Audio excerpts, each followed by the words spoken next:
picking up plates while shopping for the food you put on them. That's the grand vision the partnership that owns John Lewis and Waitrose has for the future. The recent past, though, is a sight they want to see the back of. Lockdowns and losses, the first in its history. John Lewis made a loss of more than £500 million last year and confirmed that staff would receive no bonus for the first time in nearly 70 years. 8 department stores closed in 2020. Of the 42 left, it's still not confirmed which will not reopen when the lockdown is over. We haven't taken any decisions on stores. What we have said today is that we're not expecting to reopen all our stores. We're discussing with landlords, and as you'd expect, that it will be partners who know first. When will you be announcing which stores will be closing? Because there are towns preparing for the end of lockdown now, terrified about losing their John Lewis. Don't they deserve to know soon? It's a very sort of sensitive issue, obviously for customers, but also our partners. We've had this, earthquake, I guess, in the way in which customers are shopping. We started before the pandemic as a 40% online retailer for John Lewis. That's now 70%. We were 5% for Waitrose, it's 20%.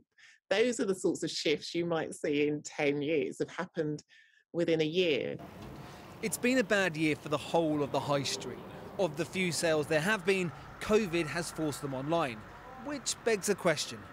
Why do you even need stores at all? Isn't this just the very long, slow march to a completely online model?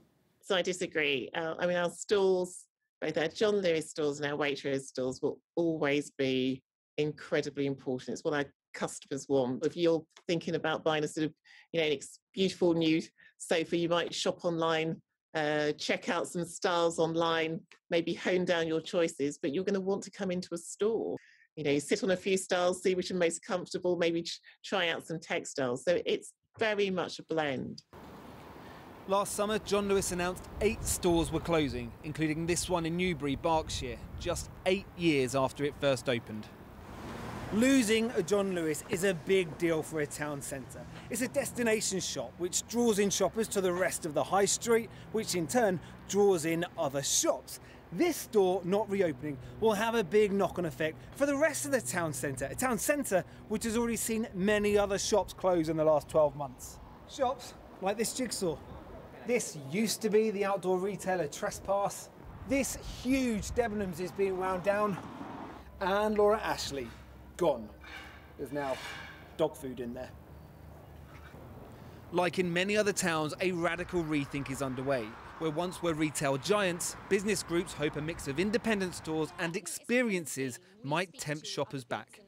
I think it has to adapt. We have to adapt to changing consumer habits and changing consumer needs and things, because if you don't start now, you're going to be playing catch up and you might never catch up. I'd love to see more beautiful things in the town centre, so green things, things that make you smile, that make you just have a nice environment to be in. Recently, it's not the High Street, but Downing Street making headlines for John Lewis. Reports their residents would be rid of what someone had called Theresa May's, quote, John Lewis furniture nightmare. A fair way to talk of the brand? No, we've got, I'd recommend everybody tap on the app, check out our website today, and I think you'll be surprised by how fantastic and stylish lots of our furniture. John Lewis has set out a vision to get more people through these tills. That's assuming, of course, post-lockdown, they actually want to come back.